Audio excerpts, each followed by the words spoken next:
요즘 한국에서는 그 국제시장이라고 하는 영화가 굉장히 인기를 끌고 있는 모양입니다. 1,000만 관객이 넘었다 그러죠. 예, 그 이야기는 1950년도 6.25 사변 그때로부터 시작해가지고 한국의 현대사가 거의 총망라된 그러한 내용이고, 그래서 우리 부모님 세대 또 우리 성도님 살고 있던 그 시대의 이야기들이기 때문에 굉장히 관심이 많고 많은 사람들 앞에 이렇게 감동이 되어지는 그런 영화인 것 같습니다. 그 첫 장면들이 아마 흥남 부두에서 피난민들이 철수하는 그런 장면들이 나오고 있는 것 같아요. 그리고 또 이제 나라가 많이 가난했었으니까 처녀들을 이제 외화벌이로 소독의 광부로 파견을 하고 간호사로 보내고 이랬던 시절의 이야기도 나오고 있고, 또 청룡 백호부대에 이런 베트남 파병의 이런 내용들도 나오고 있고, 또 뭐 국기에 대한 맹세해가지고 하루에 한 번씩 국기에 대해서 맹세했던 그런 내용들도 있지 않았습니까? 그 시대를 살았던 분들은 다 기억이 나실 겁니다. 그래서 그런 내용들이 쭉 나오고 있는데, 그 첫 장면에 보면 아마도 이 영화의 주인공이 이름이 덕수라는 친구인 것 같은데, 그 친구가 이 피난선을 타면서 여동생을 그만 놓쳐버렸죠. 헤어지게 되어졌죠. 그러니까 그 아버지가 또 여동생을 찾으러 배에서 내려버리고, 그래서 그 덕수라고 하는 친구는 아버지의 이제 말씀대로 네가 가장이니까 네가 책임지고 잘 가족을 이끌어가야 된다 이야기하면서 그 아버지와 여동생과 이렇게 헤어지는 그런 장면이 나오고 있다 그래요. 그래서 가슴 아프게 헤어지는 그런 장면. 그런가 하면 또 그 영화 중에 1983년도 6월 달에 그 KBS 그 큰 넓은 광장에서 왜 쭉 전단지 붙여가면서 이상가족 찾기 운동 있지 않았습니까? 패티김이 노래했던 것처럼 누가 이 사람을 아시나요? 하면서 이제 눈물바다가 되어졌던 그러한 광경들, 그런 것들이 고스란히 그 영화에 담겨져 있다고 합니다. 자, 이상가족 상봉, 이것은 오늘날에도 많은 분들이 노력을 하고 있는 부분인데, 북한과의 관계가 여의치가 않아서 이제 북한에 이상가족이 있다는 사실을 알면서도 그동안 많이 만나기도 했지만 아직까지 만나지 못했던 분들, 신청해놓고 만나지 못하고 이제 연세가 많으셔서 세상을 떠나시는 어르신들이 굉장히 많습니다. 참으로 안타까운 내용이지요. 그래서 참 가족이 꼭 같이 살아야 될 가족들이 흩어지고 헤어지고 하는 이런 가슴 아픈 장면들이 굉장히 인상적으로 남아있는 그런 영화인 것 같습니다. 우리가 오늘 이 내용하고는 좀 다른 측면이긴 하지만 이제 같이 일하던 동역자들, 사역자들이 여러 가지 이러저러한 사정으로 말미암아 이렇게 헤어지게 되어지고 갈라지게 되어지고 나뉘어지게 되어지는 그런 가슴 아픈 일들이 우리가 교회 안에서도 가끔 생기게 되어지지요. 오늘 본문에 바로 그러한 이야기가 나오고 있어서 이 내용을 살펴보면서 하나의 의견을 나누고자 합니다. 지난 시간에 말씀드렸던 것처럼 1차 전도 여행을 마치고 이제 안디옥 교회에서 전도 보고도 했고, 그럴 때 또 이 일을 제기하는 사람이 있지 않았습니까? 예수님을 통해서 구원받는 백성이 된다 할지라도 할례를 받아야 하나님의 백성이지요 얘기했던 사람이 있었기 때문에 그 문제를 해결하기 위해서 예루살렘에서 야고보 총회장을 세우고 총회를 열었었다고 하는 얘기를 말씀드렸습니다. 물론 결론은 예수님을 믿어서 은혜로 구원받는 것이지 할례나 율법을 지켜서 구원받는 것은 아니다 라고 하는 것이 총회에서 결론이 났고, 하지만 과도기적으로 조심해야 될 구별된 삶이 이방인들에게도 필요하다 이렇게 해서 이야기를 했던 것이 지난 시간에 드렸던 말씀입니다. 그리고 이제 그런 내용을 마치고 난 다음에 바울과 바나바는 이제 우리가 1차 전도 여행 때 돌아봤던 그 교회들이 어떻게 성장하고 있는지, 어떻게 어떤 형편인지 우리가 찾아보고 그들을 좀 점검해 줄 필요도 있고 살펴볼 필요가 있다. 그래서 우리가 그 전도지를 다시 한번 찾아가 보자. 이렇게 해서 제2차 전도 여행을 이제 안독교회에서 떠나게 되어졌습니다. 그래서 제2차 전도 여행을 출발하면서 이제 바울과 바나바가 서로 이야기를 하는 가운데 문제 의견의 충돌이 생겼습니다.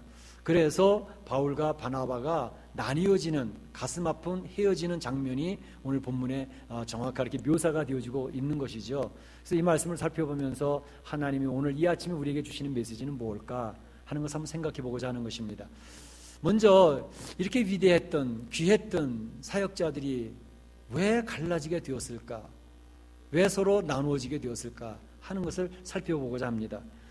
38절에 보게 되면 그런 얘기가 나옵니다. 마가 요한을 데리고 가는 것이 옳지 않다 하여 서로 심히 다투어 피차 갈라서니 이렇게 되어 있습니다.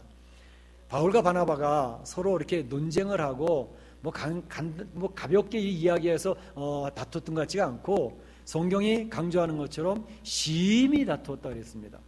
그러니까 굉장한 다툼이 있었던 것 같아요. 이 다투는 가운데에 바나바와 바울은 서로 감정이 상했고 마음에 상처가 생겼고 너무나도 큰 충격을 받는 그러한 상황이 되어지게 된 것이지요. 보통 우리들이 사람들과 이렇게 관계 속에서도 대개 문제의 발단은 시시한 것부터 시작되지 않습니까?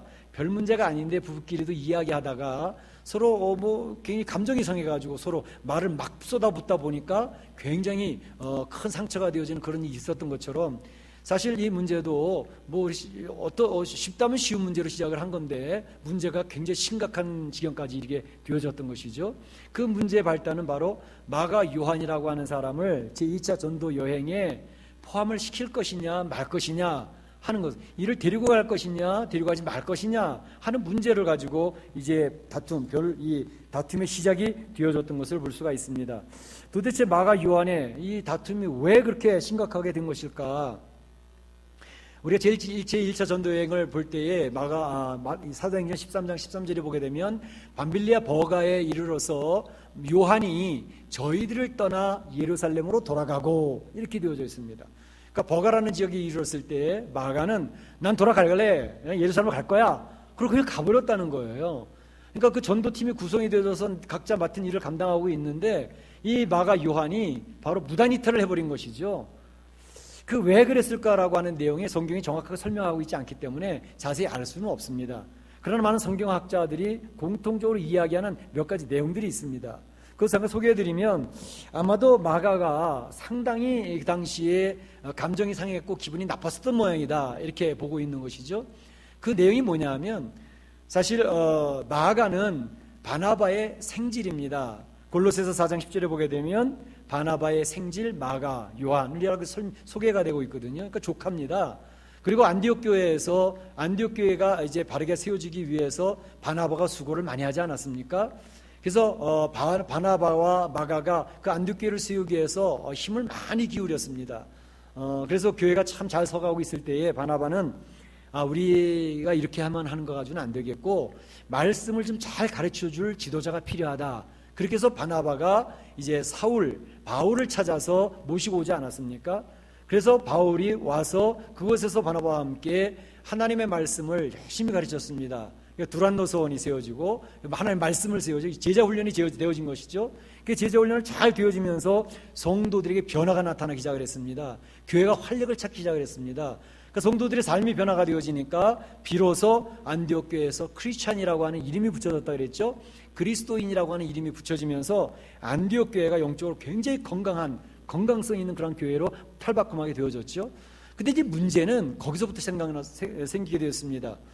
바나바가 모든 일을 주도하고 교회를 잘 세워져 나갔었는데 그만 바울이 와서 말씀을 가르치고 하는데 서서히 주도권이 바나바에서 바울로 넘어가고 있는 거예요. 그걸 볼 때 바나바는 좀 기분이 상했었습니다. 아니 불로원들이 어떻게 박힌 돌을 뽑아내냐, 이거는 아니다 이렇게 생각을 하고 있었던 것이죠. 그런데 그래서 교회 안에서는 그냥 은혜롭게 좀 참으면서 지나갔습니다. 근데 문제는 전도여행을 하는 가운데 생겼습니다. 전도여행을 하다 보면 왜 선택을 해야 되고 결정을 해야 될 여러 가지 일들이 많이 있거든요. 근데 그 일을 하는데 바나바가 주도를 하고 주장을 했으면 참 좋겠는데 바나바는 뒷곁에 있어요. 근데 모든 것을 바울이 선택을 하고 결정을 하고 주도권을 가지고 끌고 나가니까 바나바가 굉장히 기분 나빴던 것이죠. 근데 바나바는 원래 성품 자체가 이런 성품이었습니다. 굉장히 덕스럽게 일을 처리하고 보이지 않게 그림자처럼 일하는 그런 사역자였습니다. 그렇기 때문에 우리가 교회에서도 바나바 사역팀을 만들지 않았습니까?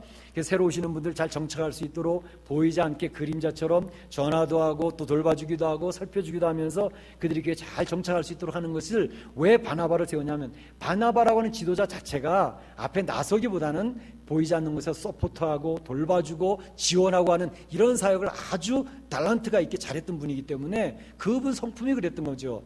그런데 바로 그것 때문에 마가는 굉장히 기분이 상했던 겁니다. 그래서 난 이런 식은 이런 전도팀에 난 같이 안 있을래. 난 예루살렘 갈 거야. 그리고 그냥 무단이탈을 해버렸던 것이죠. 그런데 그 일이 그들에게는 상처로 남아 있었는데 제2차 전도 여행을 출발하면서 바나바가 다시 사울에게 상의를 합니다. 마가를 데리고 가면 좋겠다고. 그래 얘기를 했더니 사도 바울은 나는 그렇게 생각하지 않는다고.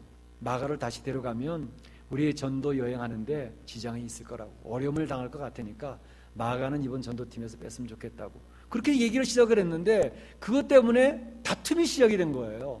근데 서로 감정이 상해버리기 시작을 하니까 언성이 높아지기 시작을 하고, 그래서 문제가 생겨서 심히 다투었다고 성경이 기록을 할 정도니까 굉장히 힘든 상황이 벌어지게 된 것이죠. 바울은 어떤 과제를 성취하는, 그 과제를 향하여 달려가는 철저하게 과제 지향형 사람이었습니다. 그러니까 하나님이 주신 어떤 목적을 딱 정하면 그 목적을 위해서는 좌우를 가리지 않냐고 진력해서 달려가는 충성스러운 그런 성품을 가지고 있던 사람입니다.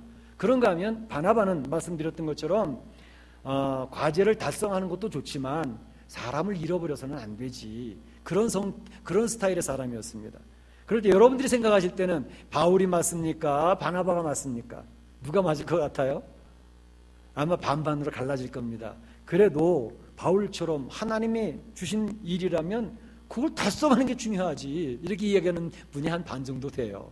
그런가 하면 과제도 중요하고 일을 성취하는 것도 중요하지만 그래서 사람을 잊어버리면 안 되지, 이렇게 생각하는 분도 또 성도들 반이 있어요. 그러니까 이것은 옳으냐 틀리냐의 문제가 아닙니다. 이것은 서로 다름의 문제예요. 서로 지향하는 다름의 문제라고. 그러니까 사도 바울 같은 경우에는 이제 사도 바울과 바나바는 사실은 성격이 좀 차이가 있는 거죠. 성격이 차이가 있고 또 하나님의 일을 해 나가는 데 있어서도 그 하나님의 일에 대한 철학이 틀린 겁니다. 그러니까 서로 다른 거예요. 철학이 다른 거죠. 교회를 이끌어가는 데 있어서 우리는 사람을 잃지 아니하고 좀 느리게 가더라도 천천히 가더라도 사람 잃지 않게 그렇게 해나가는 게 중요하다, 이렇게 생각하는 성도들이 있는가 하면 아니야. 하나님이 주신 목지 일인 과업인데, 그런 과제인데, 아니 지금 사람을 한두 명을 잃어버리더라도 그걸 해나가는 게 중요하지, 이렇게 얘기하는 분들이 있거든요. 이게 성격의 차이라니까요. 이게 일하는 것에 대한 철학의 차이예요. 그런데 아무튼 이러한 서로 다름으로 말미암아 문제가 생긴 것은 그저 서로 오피니언을 얘기하다가 서로 달라서 잘 이렇게 화합이 되어주면 좋았는데 화합이 이루어지질 않냐고 갈라졌다는 것입니다. 나뉘어졌다는 사실입니다. 참 바람직하지 못한 결과를 초래했다는 것이죠. 사실 교회 안에서의 모두 공동체 일을 해나갈 때에 하나가 되게 하고 서로 연합하게 하는 것은 성령님의 역사가 분명합니다. 성령님은 하나로 묶어가는 사역에 가장 힘을 기울이시는 분입니다. 그런가 하면 하나가 됐던 공동체를 나누게 한다든지 서로 관계를 끊는다든지 하는 이러한 일들은 사단이 가장 앞장서서 하는 일들입니다. 그러니까 여러분들이 분별하실 때 뭐가 자꾸 나뉘어진다, 뭐 이렇게 해서 한다 그러면 여전히 사단이 틈타서 이런 일을 만들었구나, 이렇게 생각하시면 틀림이 없어요. 그러나 어려운 가운데서도 서로 하나로 만들고 합하게 만들고 서로 누그러지게 만들고 하나로 묶어가는 그런 사역을 하면 성령님이 도우시고 있는 사역이라는 사실을 우리는 공동체 안에서 발견할 수가 있는 것이죠. 그런데 어쨌든 바로 이 위대한 사역자들 바나바와 바울이 싸워가지고 갈라졌다 하는 것은 사실은 바람직하지 못한 결과입니다. 그들이 위대한 사역자임에도 불구하고 하나님의 귀한 원리를 깨달은 사람들임에도 불구하고 이러한 결과가 나올 수 있다는 것을 우리에게 성경은 솔직하게 설명을 하고 있습니다. 위장하고 있지 않습니다. 미화시키지 않고 있습니다. 이것이 바로 인생이고 인간이다라는 것을 그대로 보여주는 것입니다. 그러면 이렇게 하나님의 말씀 앞에 사로잡혔던 사람들조차도 싸우고 다투고 갈라진다면 우리의 모습은 어떻겠느냐는 것이죠. 저나 여러분이나 바울이나 바나바 그 귀한 분들 못 따라가잖아요. 그러니까 우리 안에는 이 사람들 이상으로 더욱더 허물이 많고 연약함이 많다는 것을 인정하고 시인하는 것이 굉장히 중요합니다. 그래도 나는 그래도 완벽해, 나는 신앙생활 철저히 잘하고 있잖아 생각하면 스스로를 속이고 있는 겁니다. 우리는 하나님 앞에 완전하지 못하다는 사실을 인정하고 연약함과 허물을 주님 앞에 내놓는 것이 중요해요. 근데 그 다음에 중요한 건 뭐냐면 하나님은 바로 이렇게 허물과 연약함이 있는 바울과 바나바를 그대로 쓰시잖아요. 사용을 하시잖아요. 거기서 우리가 배울 수 있는 교훈이 뭐냐면 우리는 뭐 바울이나 바나바 비교도 안 될 정도로 허물이 많지요. 연약하고 부족함이 많지요. 자격이 없지요. 그런데도 우리 주님은 우리를 긍휼히 여기시고 인내로서 우리를 참아주시고 우리를 사랑하시면서 우리를 하나님의 일을 하는 사역자로 하나님이 계속 쓰시더라는 것입니다. 할렐루야! 할렐루야! 우리 부족함에도 불구하고 하나님은 하나님 나라 세우는데 우리 사랑하는 성도들을 사용하신다는 것입니다. 얼마나 감사한 일입니까? 그 자격을 논하면 설 수 있는 사람이 아무도 없습니다. 그러나 부족하고 허물이 많은데도 하나님이 우리를 품어주시고 용납하시고 받아주시고 사용하신다는 사실에 우리는 주님의 은혜 가운데서 안심할 수가 있는 거죠. 너무나도 감사한 일입니다. 그러한 주님을 의지하고 여러분이 귀한 사역을 감당하실 수 있기를 주의 이름으로 축원합니다. 그런데 오늘 사실은 이분들이 참 귀한 사역자라는 것을 보여주는 것은 이분들이 갈라지고 헤어지면서도 참 신앙적인 모습을 저희들이 잘 보여주고 있습니다. 그 모습이 저희들에게 또 귀한 모범으로서의 교훈을 주고 있는 것을 볼 수가 있습니다. 한 세 가지 정도를 소개해드리고 싶은데, 첫째는 이분들이 감정이 상해지고 굉장히 마음의 상처를 받으면서 큰 소리치다가 헤어지지 않았습니까? 그런데 이 바나바와 바울의 성경 어디를 찾아봐도 서로 비난하거나 정죄하는 그런 모습이 없습니다. 이게 우리에게 주는 또 귀한 모습입니다. 사실 사람들이 싸우다 보면 감정이 상했을 때는 왜 별말을 못합니까? 별별 이야기 다 할 수 있죠. 하는 말이 당신 같은 인간하고는 내가 다시 상종을 안 해. 그러면서 끌어버릴 때가 얼마나 많습니까? 내가 다른 사람 몰라도 너하고는 내가 상대를 안 할 거야. 그걸 잘라버리는 경우들이 우리들이 굉장히 많습니다. 그러면서 뭐 다른 사람들끼리 모여서 이야기할 때 나하고 싸워서 감정이 안 좋았던 사람 이야기가 나오면 별로 좋은 얘기보다는 나쁜 얘기를 더 많이 첨가하게 되죠. 그렇게 되면서 그 사람을 무시한다든지 그런 일들이 많이 생기게 됩니다. 그리고 뒤에서 좋은 얘기보다는 안 좋은 뒷담화를 이렇게 하기가 쉬운 것이 우리들의 모습입니다. 그런데 바울과 바나바는 그렇지 않았습니다. 그를 항상 나의 동역자라고 이야기를 합니다. 왜냐하면 그들이 깨달았던 것은 뭐냐면 이 세상에서는 서로 기분이 상해서 감정이 상해서 소리치며 싸웠지만 결국은 예수님을 믿어서 하나님 나라에 가게 되면 서로 얼굴을 맞대고 볼 사람들은 아니겠냐 이 말이에요. 그러니까 하나님 나라 가서 서로 싸웠던 사람 서로 마주보면 얼마나 민망하겠느냐 이거지요. 그러니까 서로 비난하거나 정죄하는 일 없이 그저 자기가 자신앙으로 삭혀나가는 그런 모습을 볼 수가 있습니다. 사실은 우리 한국 사람들은요 굉장히 감정적인 사람들입니다.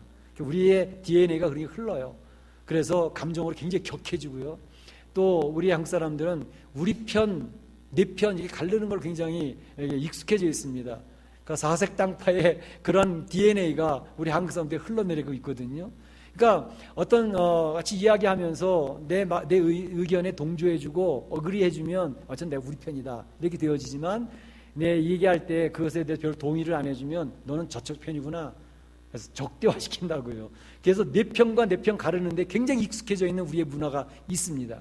그래서 우리 편이라고 생각되어질 때는 우리 편 안에서 잘못하는 것은 웬만한 거 다 눈 감아줍니다. 뭐 그럴 수도 있지. 그러고 넘어가니까 우리 사회 안에 부정부패가 우리 편이라는 것 때문에 생겨나는 거죠. 중국도 똑같습니다. 유교 문화는 우리 편, 우리 식구, 그러니까 우리라고 하는 말만 들어가면 웬만한 실수와 허물은 다 그냥 통과돼 버리는 거죠. 근데 상대편, 내 반대편 경우에는 조그만 허물이라도 하나 드러나면 못 참아주는 거죠. 그럴 수가 있냐? 이렇게 되는 거죠. 그럴 수도 있지와 그럴 수도 있냐는 굉장히 큰 차이가 있는 것입니다. 내 편이냐 저쪽 편이냐 이렇게 가르는. 그런데 굉장히 익숙해져 있기 때문에 우리는 그런 걸로 인해 가지고 상처가 많고, 그래서 인간관계로 인해서 상처받는 사람들이 우리 한국 사람들은 굉장히 많습니다. 교포사회도 마찬가지입니다. LA 교포사에서도 보게 되면 대부분 가장 큰 상처를 받는 것은 가까이 있던 사람들로 말미암아 가장 큰 상처를 받습니다. 그래서 막 우울증에 빠지고 어떤 사람 자살하기도 하고 그런 일들이 벌어지게 되는 것을 볼 수가 있습니다. 그런데 사실 이렇게 사람들이 모여서 이야기할 때, 그러니까 이게 참 우리가 말을 굉장히 좀 잘 신중해서 선택해서 해야 되겠다는 생각을 많이 해봅니다. 왜냐하면 우리는 이렇게 몇 명, 3, 4, 5 이렇게 모이기 시작을 하면 이렇게 이야기를 하는데, 그래도 우리들은 성도들이기 때문에 처음에 이야기할 때는 칭찬을 많이 합니다. 근데 이야기하다가 시간이 길어지잖아요. 시간이 길어지다 보면 끝쯤에 가가지고는 칭찬할 것 다 칭찬을 했으니까 그다음 할 말이 별로 없어요. 그러면 그런데 그런데 걔는 왜 그러지? 그러고 이제 시작을 합니다. 그러면서 걔 좀 안 그랬으면 좋겠는데 지금 걔는 다른 건 다 하는데 그게 마음에 안 들더라 그러면서 이야기 시작을 하면 상대방의 허물과 약점에 조금씩 들어옵니다. 그래서 다른 주변에 있는 사람들이 맞아 걔는 그저 안 그랬으면 좋겠는데 그건 다 우리 편이에요. 내 편이에요. 근데 거기에 대해서 가만히 있으면 그 상대편에 저 사람은 쟤는 내 편이 아니구나 이렇게 갈라져 버리게 되는 거죠. 근데 이제 그런 경우들에 우리가 이제 굉장히 많이 익숙해져 있습니다. 우리 문화 자체가. 근데 우리 교회에서는 안 그렇습니다. 오해하지 말고 들으세요. 근데 다른 교회에서는 종종 가장 흥미거리고 가장 재미있는 말거리가 뭔지 아세요? 대개는 그 교회 담임 목사 이야기하는 게 제일 재밌습니다. 담임 목사 얘기를 하고 사모님 이야기하면 굉장히 흥미로워요. 재밌거든요. 그래서 이야기를 하는데 그 이야기가 이제 좀 좋은 쪽으로 나오면 괜찮은데 안 좋은 쪽으로 나올 때 그럴 때 이제 힘이 들기 시작을 해요. 근데 그런 것들은 이제 뭐 그냥 뭐 그런 얘기 할 수 있죠. 근데 중요한 건 뭐냐면 그런 일로 인해 가지고 본인에게 영적인 데미지 있는 경우들이 많습니다. 왜냐하면 자 이제 보세요. 담임 목사에 대해서 이야기를 딱 한다 할 때 담임 목사에 대해서 좋은 감정을 가지고 있는 사람들은 그 전해지는 말씀이 자기 은혜로 임합니다. 그런데 담임 목사님이 설교하는데 그 목사에 대해서 부정적인 마음에 자리 잡고 있잖아요. 그러면 말씀이 하나도 귀에 안 들어옵니다. 왜냐하면 영적으로 담이 쌓여져 있기 때문에. 그러니까 내가 은혜가 임하지를 못해요. 그러니까 내 본인이 손해를 보게 되는 경우들이 많죠. 그래서 마치 고등학교 때 내가 좋아하는 영어 선생님 있으면 영어 성적이 좋은 것이랑 똑같아요. 내 수학 선생님 싫어하잖아요. 수학 성적이 막 떨어집니다. 똑같은 그런 원리입니다. 그래서 될 수 있으면 담임 목사가 좀 부족하고 연약한 게 많아도 많이 이뻐해 주시고 많이 좋아해 주시기를 부탁을 드립니다. 부탁드립니다.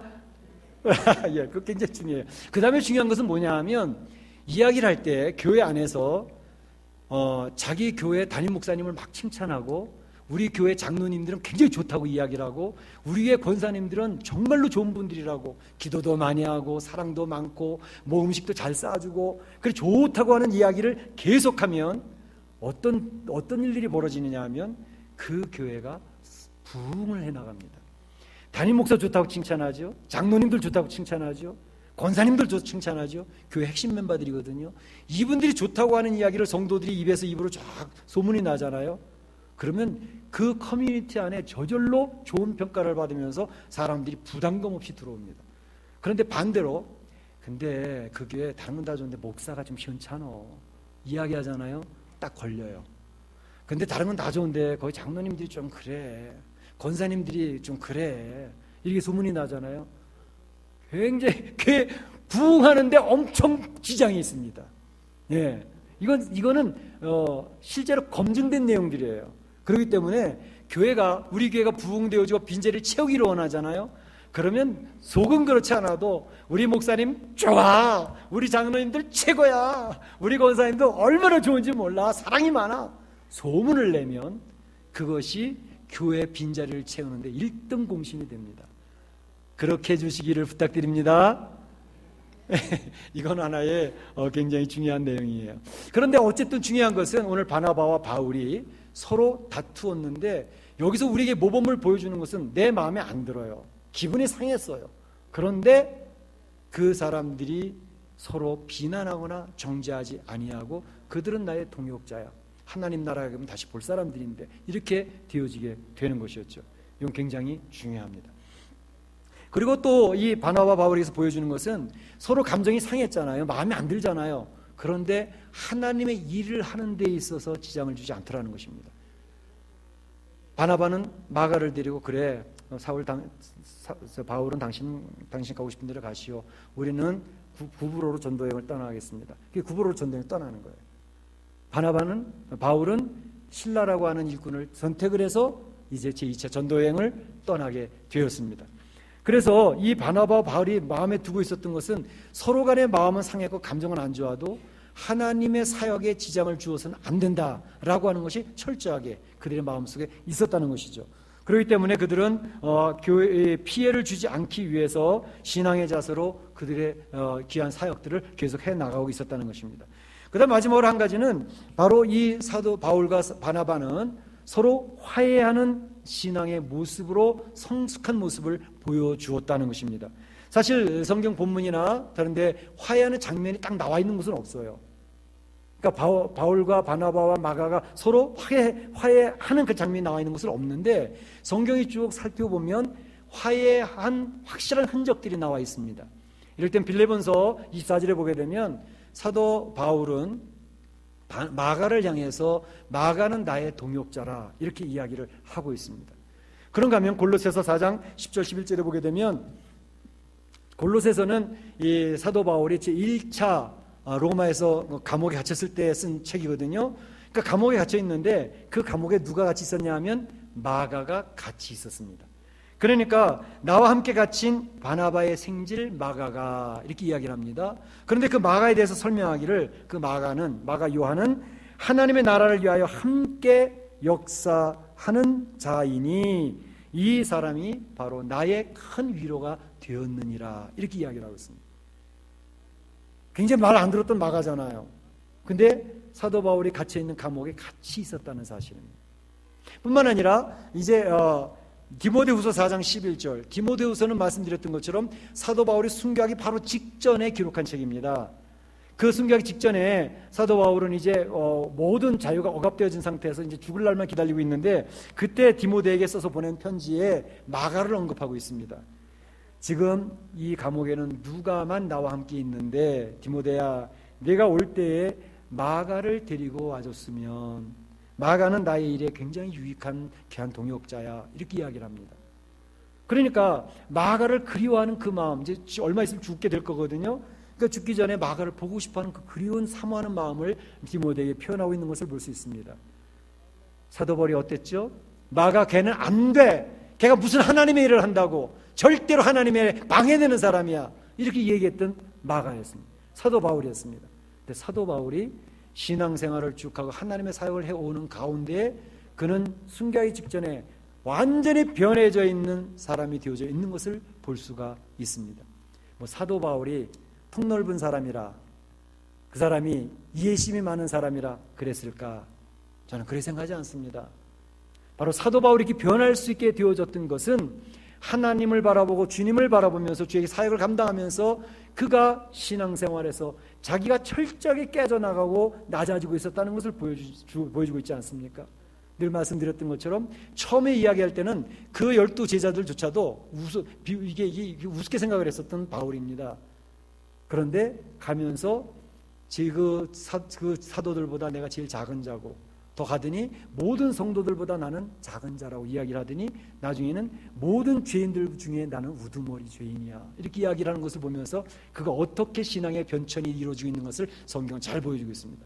그러니까 마가하고의 관계가 깨어졌었지요. 끊어졌었지요. 그런데 주님을 바라보면서 그 마음속에 예수님의 성품이 이슬비에 못이 졌듯이 예수님의 성품이 그 마음의 신앙 인격을 만들어 주었던 것입니다. 예수님이 말씀하셨던 것처럼 내게 배우라 나는 마음이 온유하고 겸손하니 내게 와서 쉼을 얻으라 이렇게 말씀하셨던 주의 말씀. 신앙생활에 가는 동안에 예수님의 그 모습이 그 인생을 좌우하게 되었고 그의 모든 삶을 좌우하게 되면서 사도 바울의 마음속에 그 마음을 아프게 했던 마가를 용납하고 포용하고 더 품어주는 그런 사람으로 변화되어졌다는 것을 이야기합니다. 제가 늘 말씀드렸던 것처럼 신앙생활은 우리가 구원받았다고 하는 것은 관계 회복을 이야기합니다. 물론 세례받고 예수님을 구주로 믿어서 하나님의 자녀가 되었기 때문에 내가 죽을 때 하나님 나라로 간다. 중요한 성경의 교리죠. 근데 그것보다도 지금 현재 우리가 살고 있는 이 현장에서는 내 삶 속에서는 어떤 것이 구원받은 것이냐? 그것은 관계 회복입니다. 관계 회복은 두 가지예요. 하나님과의 관계 회복.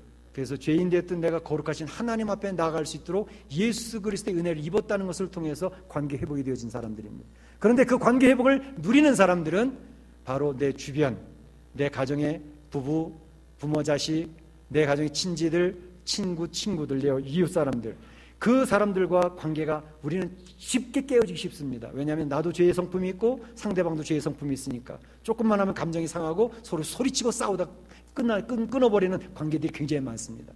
그러나 구원받은 자라고 하는 것은 바로 이 끊어진 관계를 어렵지만 힘들지만 내 자존심이 허락하지 않지만 예수님 때문에 예수님의 성품으로 그 관계를 하나씩 둘씩 회복하는 노력으로 회복시켜 나가는 사람이 구원받은 사람이라는 것을 증명하는 삶입니다.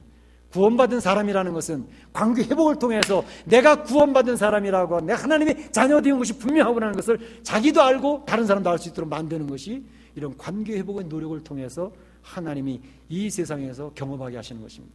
관계가 회복되어지면 원수가 떴던 그 사람과 관계가 회복되어지면 그 안에는 말할 수 없는 희열과 기쁨을 만끽하게 됩니다. 주님은 사랑하는 성도들이 그 기쁨과 그 희열을 맛보기를 원하시기 때문에 관계 회복을 중요한 구원의 초점으로 삼고 계시는 것입니다. 오늘 가슴 아프게 헤어졌던 사람들이 있었습니다. 그러나 바울은 예수님의 주시는 놀라운 능력을 덧입어서 관계 회복한 모습을 보여줍니다. 우리 사랑하는 성도들이 구원받은 하나님의 백성들로서 지금도 내 마음에 상처를 주고 있는 사람들과의 관계를 어떻게 회복시켜 나가실 건가 귀한 과제가 있습니다. 그걸 통해서 하나님의 자녀이심을 증명하시기를 바랍니다. 그러면 그 안에 기쁨과 만족과 하나님의 칭찬이 넘치게 될 줄로 믿습니다. 그러한 축복이 넘치시기를 주의 이름으로 축원합니다. 축원합니다.